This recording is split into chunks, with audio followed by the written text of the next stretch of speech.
It's not a game, it's a rich thing. Kisah asmara artis Luna Maya tak pernah lepas dari sorotan. Pemeran film Suzana Bernapas Dalam Kubur itu pernah menjalin asmara dengan penyanyi, aktor, hingga pengusaha. Namun rupanya tak semua kisah cinta Luna berhasil dihembus media.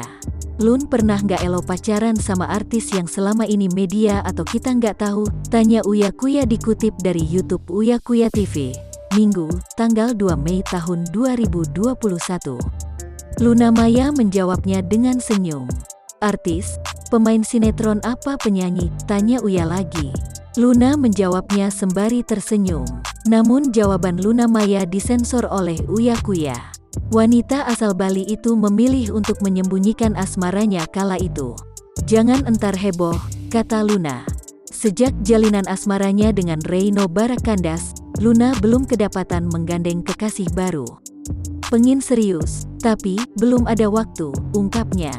Dirinya juga tak memungkiri ingin menikah jika sudah dipertemukan dengan jodoh. Ya, kalau dikasih Tuhan ketemu jodoh yang srek yang bisa bagus buat aku dan juga kehidupan bersama, kenapa tidak, lanjutnya. Sempat dikabarkan dekat dengan beberapa pria, Luna mengatakan belum ada yang serius.